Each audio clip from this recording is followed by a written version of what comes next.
luz y sal. Quisiera llamar la atención del respeto reverente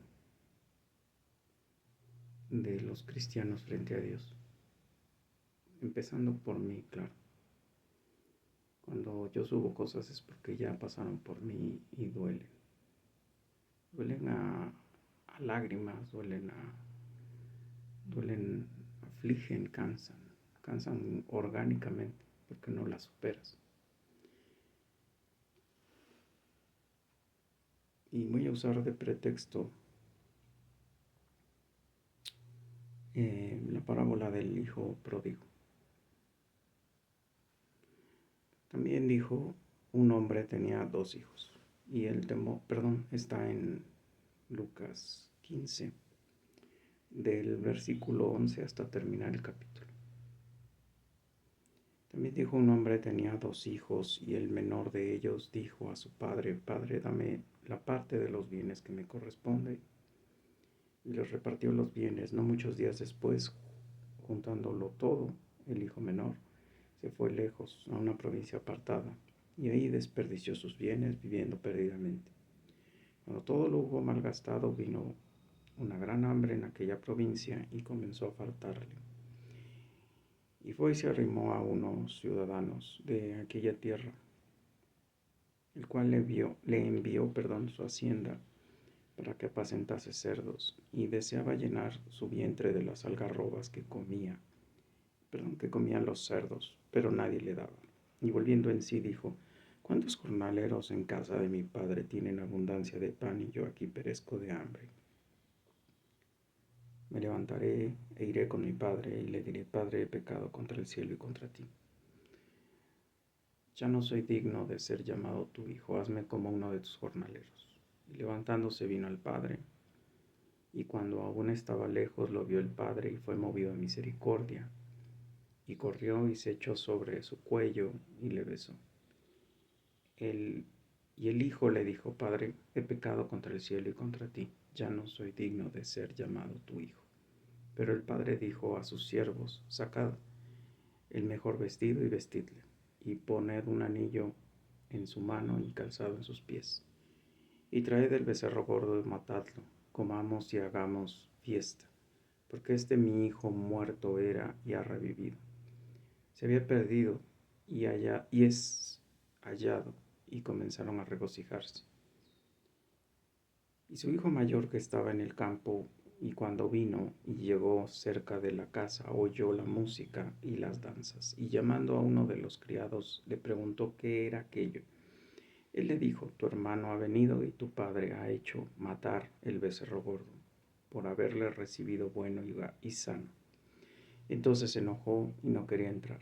Salió por tanto su padre y le rogaba que entrase. Mas él respondiendo dijo al padre, he aquí tantos años te sirvo, no habiéndote desobedecido jamás. Nunca me has dado ni un cabrito para gozarme con mis amigos. Pero cuando vino ese tu hijo, que ha consumido tus bienes con rameras, has hecho matar para él el becerro gordo. Él entonces le dijo, hijo, tú siempre estás conmigo, y todas las cosas son tuyas. Mas era necesario hacer fiesta y regocijarnos, porque tu hermano era muerto y ha revivido, se ha perdido y es hallado. Palabra de Dios. La palabra del Señor aquí nos dice 2 hijos, está en un contexto de buscar y encontrar y salvar, ¿no? Porque también habla de la moneda perdida y otras parábolas que tocan esto, el perdido y el encontrado. Jesucristo también apela en todo momento, al menos en las Escrituras, cita en Mateo la parábola del publicano y el fariseo en oración. Uno ora, gracias Señor porque no soy como ¿no? Yo doy dinero, yo oro, yo cumplo con todo lo que tú pides. Qué bueno que no soy ni siquiera como este publicano que está aquí. Y el otro pide perdón y pide que el Señor sea propio con él, se mueva a misericordia y le dé perdón. Ni siquiera alza los ojos al cielo, ¿no? Y aquí hay dos hijos. Y Jesús también siempre está repitiendo, justos. ¿Quiénes son los justos? Y los fariseos retratan muy bien a las personas que creemos que somos justas, que ya vimos el manual de la verdad y ya la vivimos y por lo tanto somos justos. Y la vida es injusta, la familia es injusta, las circunstancias son injustas y queremos justicia también allá, porque además la merecemos, porque somos justos. Estamos actuando justamente de acuerdo a lo que Dios ordena. Tenemos un corazón justo, limpio, sano. Y todo eso no habla de otra cosa más que de soberbia. Aquí se está hablando de aparentemente dos creyentes que viven de acuerdo al orden que, vivían al orden que Dios había planteado, pero uno de ellos se hartó y manifestó su hartazgo. El otro fue paciente, pero también estaba harto, estaba aburrido. Ajá. Él esperaba que algún día pues algo cambiase y el padre le tomara atención y le festejase que él era obediente y que él hacía las cosas y que él cumplía y demás, cuando en realidad todo cristiano, y también lo citan las escrituras, todo cristiano, no hacemos nada más que lo que nos toca hacer, y lo dice el mismo Jesús.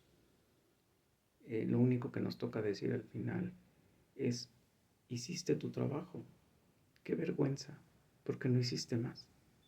Ajá. Sin embargo, regresando a la soberbia, volteamos y decimos, no, yo sí merezco, yo sí hice, yo sí hago. Yo no sé por qué Dios no me oye. Y además estoy tratando de hacerlo mejor y mejor, y Él no me ayuda. Al contrario, deja que las piedras vengan y aplasten y rompan. Y detectas ese dejo de inconformidad, ese dejo de no recibir lo que mereces, según tu ego, con este hijo. Y este hijo se atreve a cuestionar la paternidad del padre, que entre los judíos en ese tiempo, pues era fuerte, es decir, había un valor en el padre.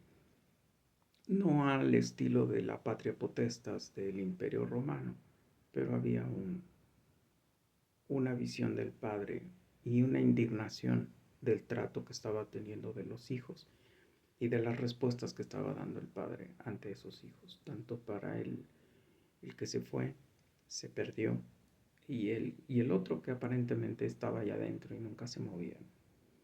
Los dos estaban en la misma línea, hartos, fastidiados, aburridos de no recibir más allá de lo que según ellos merecen y recibir simplemente el trato. Entonces, uno lo manifiesta, uno lo ve, uno lo vive, y el otro se enoja porque no recibe lo que merece. Y ese vivimos muchos. Yo de hecho le decía a Dios, perdóname Señor, porque en lugar de darte las gracias por todo lo que haces por mí, pero gracias verdaderas, es decir, gracias en el sentido de dos cosas, soy salvo y no soy capaz de respirar la salvación, es decir, vivirla, digerirla y apreciarla. Y entonces le dije a Dios, porque perdóname, seguramente como yo platico y pregúntale a la gente que está llegada a mí, yo les digo, y yo no era cristiano, pero yo hago, yo hacía, yo decía, y no era el cristiano, pero los cristianos hacían, ¿no? Y entonces yo le dije a Dios, Señor, yo creo que yo llego con esa idea de que frente a ti también estoy haciendo algo mucho mejor y más grande que merece tu atención, tu cuidado, tu protección y tu amor, más allá de lo que cuando te oro ocurre. Y eso es un pecado terrible. Y dije, yo debo de agradecer toda todas tus bondades, porque toda es misericordia y gracia. ¿Qué es misericordia? No recibir lo que merezco. ¿Qué merezco? Que se rompa el tablón podrido que me sostiene en la creación y me vaya yo a la boca del infierno esperando tragarme, y que al final aplaudan toda la creación porque ya dejé de consumirla, de usarla y de echarla a perder. Y dos, la gracia es recibir cobijo, casa, alimento, cuidado, protección, reconocimiento, amor, aquí en la tierra, y promesas de lo mismo, pero agrandado, sin una barrera, porque voy a estar 24/7 con el Señor Jesucristo, según la fe dice que si crees en Jesús como tu Señor y Salvador vas a ir al cielo, ¿no? Entonces aquí hay ya todo eso, pero allá lo vas a recibir en abundancia eternamente y para siempre. Y nunca vas a saber lo que era el infierno y lo que debías haber sufrido. Por más que lo trates de pensar y te trates en una cuestión masoquista de irte a ese lugar y sufrir lo que supuestamente... No lo vas a lograr porque es eternidad. Y seguramente con mi soberbia hubiese llegado allá con el crujir de dientes, o llegaré si es que Dios no me salvó, si no tuve la fe verdadera, si no fui a la verdadera cruz, que también siempre le digo eso. Y entonces estaré crujiendo los dientes. ¿Por qué? Porque de acuerdo a esa mentalidad, yo voy a llegar diciendo, no hice, no creí, no adoré, ¿no? Entonces, Jesús también tiene reservada una oración para ellos, ¿no? Una frase: alejaos de mí, malditos, porque nunca os conocí. Entonces, ¿cómo me acerco a Dios? O sea, ¿cómo entiendo? Pues, uno, pues entender que es Dios. Es el mero mero. Después de Él no hay nadie, no hay nada, ¿no? El Antiguo Testamento te sirve mucho para entender eso, cuando los profetas dicen, yo Jehová, yo lo hice, yo Jehová, yo lo digo antes de que ocurra, yo Jehová hice todo, provoqué este mal, provoqué este bien, yo Jehová te saqué de la tierra de Egipto, yo Jehová te levanté cuando eras una niña en sangre y todavía con con tu cordón umbilical, sin que te cuidara nadie, yo te saqué, yo te hice. Ahora todo el mal que te traigo es mío, también lo traigo yo, mi ira, yo pisaré la cabeza de los impíos, yo traeré la sangre, testimonio de ello en mi ropa. Yo Jehová, el Todopoderoso.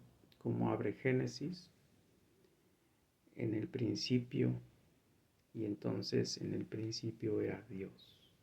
Y entonces, antes de cualquier otra cosa, es Él. Y estamos hablando con el Rey de Reyes y Señor de Señores. Desgraciadamente nos hemos acostumbrado a que le hablemos a Él o no. Parece que no va a pasar nada. Y quisiera citar cómo lo hace esta Esther. Que me encanta esa frase porque este libro es pesadísimo, además. Es una novela perfecta. Es una novela perfecta de cosas que tienen al vilo del exterminio a los judíos, uno de tantos intentos, y los judíos se salvan gracias a la intervención de Dios y usando a Esther como para esto. Entonces ya había pasado un montón de cosas, ya habían ahorcado a Amán, en lo que te voy a citar, ya habían ahorcado a Amán, ya habían, que era el que quería matar a todos los judíos, ya habían descubierto su plan, lo había descubierto Esther como reina al lado del rey Asuero. El rey Asuero la primera vez le dice a Mardoqueo, ella, no es que yo no quiera, es que no va cualquiera frente al rey a hablar con él, y él le tiene que conceder. De hecho, yo tengo un tiempo para hablar con él. y un tiempo para callarme. Y si yo llego, nada más porque yo digo, a hablar con él y no está de acuerdo, me va a matar. Entonces Mardoqueo como que le recuerda qué es lo que está pasando y le dice, y a ti te va a tocar, creas o no, te va a tocar, ahí en tu posición. Entonces como que reacciona Esther y le dice, ¿sabes qué? Ayunen por mí, oren y pues voy a ir y Dios quiere, ¿no? Bueno, no se menciona nunca a Dios, pero dice, si he de morir, pues que muera, ¿no? Entonces va y en reverencia, con las ropas de reina, se presenta frente a Suero y le dice, y agachada se va y se para frente a él. Y entonces él extiende el báculo. Quiere decir que le da permiso de romper con las reglas porque halló gracia ante sus ojos, ¿no? Eso nosotros no lo hacemos. Lo mismo le reclamamos, que lo mismo que nos sonreímos, que lo bueno, no sé cómo le hagan los demás, pero como yo estoy todo el día pensando en él y hablándole a él y pidiéndole a él y llorándole a él, pues desgraciadamente él me oye en lo malo, lo bueno y lo feo, ¿no? Entonces, no llegamos con esa humillación verdadera frente al Rey de Reyes y Señor de Señores, ese aplastamiento de la persona, esa verdadera humillación que nos haga decir, voy frente al Rey de Reyes y Señor de Señores. Azor era un maldito, era un sádico, y Dios va a ser un sádico, o sea, él tiene ira y tiene venganza reservada para todos los que no lo reconozcan a su Hijo como Señor y Salvador. Y Él no se esconde, Él lo dice. Aguas, mejor ahorita que Dios está entre vosotros, arrepentaos y entréguenle su vida, porque después viene la ira total, ya no va a haber chance. Todos los que están muriendo ahorita en tantas guerras y guerrillas y cuestiones que están ocurriendo en Medio Oriente y en Asia, no tienen otra oportunidad, o sea, están muriendo por algo que ellos creen que es bueno y se están yendo al infierno, ¿no? Igual nosotros podemos creer que lo que estamos haciendo es bueno porque lo hacemos más o menos.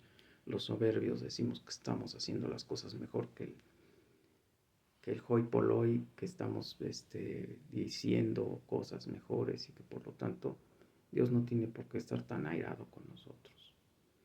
Entonces, chance y me voy al cielo, ¿no? Y nada más ni necesito arrepentimiento, ni nada de eso, porque Dios me va a llevar, ¿no? A ese grado llega la soberbia, ¿no? Entonces, ¿qué es lo que hace Esther? Bueno, y a Dios le molesta, ¿eh? O sea, a Dios le molestan que frente a la gente humana, frente a las autoridades humanas, sí tenemos reverencia, pero frente a Él no. Él lo reclama con uno de sus profetas, con los que está cerrando, no me acuerdo si es Malaquías, pero él está diciendo, a mí me presentas la oveja coja, enferma, ciega, mándasela hacia tu príncipe, y dile que esa es tu ofrenda y que esa es tu contribución, tu tributo, a ver si te lo acepta. Sin embargo, vienes a mi templo y la das así, cuando en el Antiguo Testamento hay un reglamento para las ofrendas, para el holocausto, etc. Y una de las premisas es sin mancha, sin tacha. Por eso Jesús es el Cordero de la Pascua. ¿Por qué? Porque Él hizo que la muerte que nos esperaba a ti y a mí pasase, porque comimos la Pascua, que es Jesucristo. Su carne y su sangre ya es nuestra, de los cristianos. No católicos romanos, cristianos. Entonces nos dice, seamos reverentes. Déjame citarte qué hace Esther cuando todavía ya se sabe todo lo de Amán, ya lo ahorcaron, ya, pero hay unas cartas que dicen que todos los enemigos de los judíos pueden hacer lo que quieran contra los judíos, sellado por el rey, con el anillo del rey y demás. Entonces él dice, es que no puedo revocar esa orden. Entonces Esther escucha cómo se acerca a él. Capítulo 8 de Esther, de el 3 al 6, nada más esa partecita. Volvió luego Esther a hablar delante del rey y se echó a sus pies llorando y rogándole que hiciese nula la maldad de Amán, agageo, y su designio que había tramado contra los judíos, cual pues acabar con ellos, ¿no? Era que había que destruirlos a todos. ¿Por qué? Porque Mardoqueo no se agachaba, no le rendía pleitesía. ¿Por qué? Porque al único que le rendimos pleitesía a nosotros es al Señor Jesucristo. Bueno, a él, a Jehová. Y entonces el rey extendió, fíjate, entonces el rey extendió a Esther el cetro de oro. Otra vez, ella no tiene permiso de ir. Ella no tiene permiso de seguir hablando con él. Y Esther se levantó y se puso en pie delante del rey y dijo, escucha, esto es hermoso, y con eso cierro. Si place al rey. O sea, primero ella piensa en todo lo que la autoridad debe ver como bueno. Si no, ella dice, ni modo, ya lo intenté, me resigno, me humillo y me someto a la autoridad y a la decisión que se tome. Eso no lo hacemos nosotros. Escucha, bueno, te lo puedo decir por el ruido que siempre oyes cuando estoy grabando. El maltrato continuo, constante y diario de los animales. Sí llego a reclamar, no a pedir. Y eso es un pecado gravísimo, porque ¿quién soy yo para cuestionar la voluntad del Rey de Reyes y Señor de Señores? Escucha lo que dice ella. A un humano, si place al Rey, y si he hallado gracia delante de él, y si le parece acertado al Rey, y si yo soy agradable a sus ojos, que se dé orden escrita para revocar las cartas que autorizan la trama de Amán, hijo de Amedatá, agageo, que escribió para destruir a los judíos que están en todas las provincias del rey. Y perdón, voy a citar esta partecita porque es interesante lo que sigue diciendo, porque ¿cómo podré yo ver el mal que alcanzará a mi pueblo? ¿Cómo podré ver yo la destrucción de mi nación? Y entonces el rey le dice, yo no puedo revocarlo, pero voy a mandar escritas otras cartas donde se haga lo que tú quieres. Y entonces se manda que los judíos estén preparados para el contraataque y que dispongan como necesiten defenderse, que están autorizados. Ajá. Y gracias a Dios, al contrario de lo que uno hubiera pensado, porque había población suficiente para destruir a los judíos, Dios puso el temor en la población babilónica, persa, y, y, y ganaron los judíos. Prácticamente nadie se levantó y quienes se levantaron fueron matados. Y los judíos ahí hicieron una fiesta que se llama el Purín y wow, ¿no? Y Esther y Mardoqueo quedaron en alto. Al final Mardoqueo queda como segundo del rey y todo está bien, digo, por si tenías duda y habías llegado hasta esta fase del video, ¿no? ¿Qué va a ocurrir entonces? Él se place de esto. ¿Qué es lo que le place? Y dijo, si place al rey, y si ha hallado gracia delante de él, y se le parece acertado al rey, y si soy agradable a sus ojos. Escucha cuando Jehová dice de Israel, tenías honra ante mis ojos, tuviste gracia ante mis ojos. ¿De quién dependió la honra y la gracia y la honorabilidad? De Dios, que Él quiere vernos así. Los cristianos, si bien tenemos esa ventaja de poder hablar con Él, no debemos hacerlo de manera irrespetuosa. No debemos hacerlo de manera altanera, no de manera que parezca un berrinche de un bebé de 5 años.